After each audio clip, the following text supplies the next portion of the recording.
చందమామ కథ నిజమైన పండితుడు. చక్రధరపురంలో చక్రి అనే బ్రాహ్మణ యువకుడు ఉండేవాడు. వాడికి నా అనే వాళ్ళెవ్వరూ లేరు. చిన్నతనంలోనే తల్లిదండ్రులు పోవటం చేత వాడు ఆ పంచా ఈ పంచా గడిపేస్తూ వాళ్ళు వీళ్ళు పెట్టింది తిని యవ్వనంలోకి అడుగుపెట్టాడు. ఇప్పుడు వాడు ఇంటింటికి తిరుగుతూ పంచాంగంలోని తిథి వారం నక్షత్రం చెబుతూ యాయవారం చేసుకుంటున్నాడు. అందులో వచ్చిన బియ్యాన్ని వాడు పచారీ కొట్లో అమ్మేసి కొట్టువాడిచ్చిన డబ్బులతో పూటకోళ్ళ ఇంట్లో భోజనం చేస్తూ కొంత సొమ్ము వెనకేసుకున్నాడు. చిన్నతనం నుంచి చక్రికి కవిత్వం మీద ఆసక్తి ఉండేది.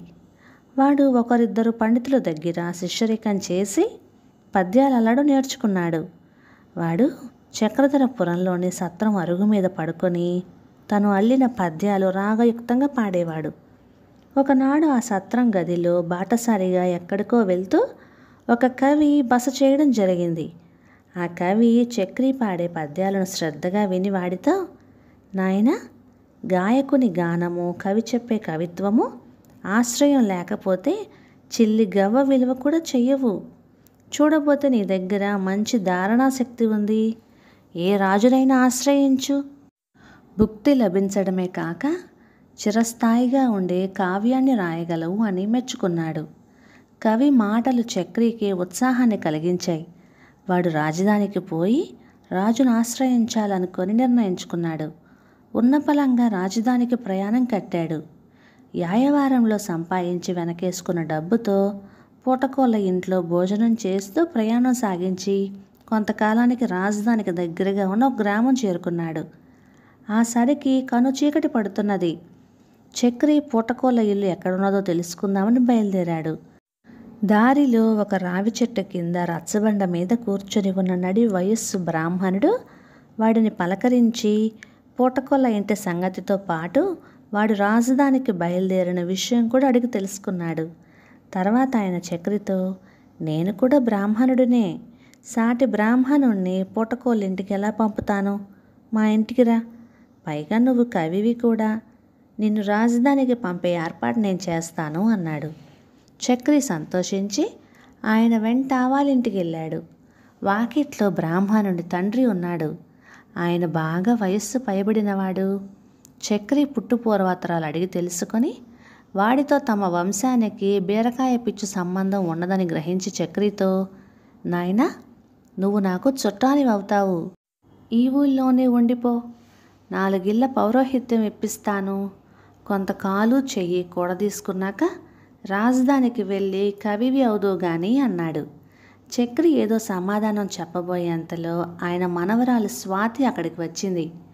ఆమె పెళ్ళీడులో ఉన్నది.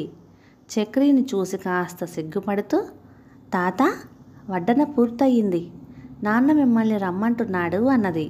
ముసలాయన ఆమెతో, అమ్మా స్వాతి, ఇతని పేరు చక్రి, కవి అన్నాడాయన. స్వాతి నవ్వి, నాన్న అంతా చెప్పాడు. రాజుగారి కొలువులో ఇప్పటికే 3 కవులున్నారు. ఒకరు పగలు, ఒకరు సాయంకాలం, ఇంకొకరు రాత్రి వేళల్లో మహాపండితులు. మరి ఈయన ఏ కాలంలో ఎందులో పండితుడట అన్నది. ఆ మాటలకు చక్రి నవ్వి, నేనింకా అన్ని కాలాలు చూడవలసిన వాడిని. మీరు చెప్పిన ఆ 3 కవి పండితులు మెచ్చుకుంటేనే నేను ఈ కాలానికి కవినవుతాను అన్నాడు. ఆ దేశపు రాజుకు పొరుగు రాజుల భయంతో పాటు దేశ పౌరుల్లోనే కుట్రదారులున్నారు అన్న అనుమానం కూడా ఉన్నది. ఆయన నియమించిన గూఢచారుల్లో ఒకడు కాకతాళీయంగా ఈ సంభాషణ వినడం తటస్థించింది. వాడికి ఈ సంభాషణ ఏమీ అర్థం కాక వెంటనే వెళ్ళి అంతా రాజుకు విన్నవించాడు. రాజు తన ఆస్థానంలోని 3 కవులను పిలిపించి చక్రి స్వాతిల మధ్య జరిగిన సంభాషణ గురించి చెప్పి ఇందులో నిగూఢ అంతరార్థాలు ఏమైనా ఉన్నాయా అని అడిగాడు. కవులు 3 కోపంతో ఊగిపోతూ, మహారాజా, అల్పుల మాటల్లో అర్థాలేముంటాయి? ఆ ఇద్దరూ మమ్మల్ని వ్యసనపరులను తిట్టారు. పగలు పండితుడంటే జోదగాడు, సాయంకాల పండితుడంటే చోరకళా నిపుణుడు, రాత్రి పండితుడంటే వేశ్యాలోలుడు అన్నారు. రాజు మర్నాడు చక్రికి స్వాతికి కబురు చేసి కొలువుకు రప్పించి, మీరు పండితులను వ్యసనపరులని అన్నారట. అది రుజువు చేయలేకపోతే కఠినంగా శిక్షిస్తాను అన్నాడు. చక్రి స్వాతి కొంచెం సేపు కూడబలుక్కున్నాక చక్రి వినయంగా పండితుల కేసు తిరిగి, ఓ మహాపండితులారా, మీరు మీకున్న వ్యసనాలను బయట పెట్టుకున్నారేమో నాకు తెలీదు, కానీ జోదమ్మాడి అష్టకష్టాలు పడిన పాండవుల గాథ చెప్పేవాడు పగలు పండితుడు. సీతాపహరణం గల రామాయణ గాథ చోర ప్రసంగం సాయంకాలం జరుగుతుంది కాబట్టి సాయంత్రం పండితుడు అంటే రామాయణ పండితుడు.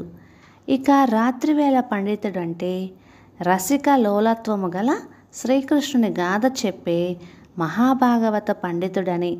అలాంటి గొప్ప గ్రంథాలలో మీలో ఒక్కొక్కరు ఒక్కొక్క దానిలో పండితులని. అలాంటి మీరు మెచ్చుకుంటేనే నేను నిజమైన పండితుని అవుతానని మా ఇద్దరి సంభాషణ సారాంశము అన్నాడు.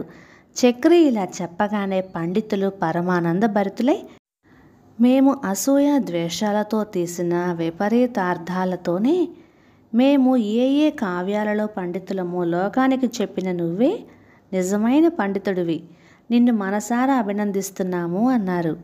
రాజు చక్రిని ఘనంగా సన్మానించి తన కొలువులో చేర్చుకున్నాడు.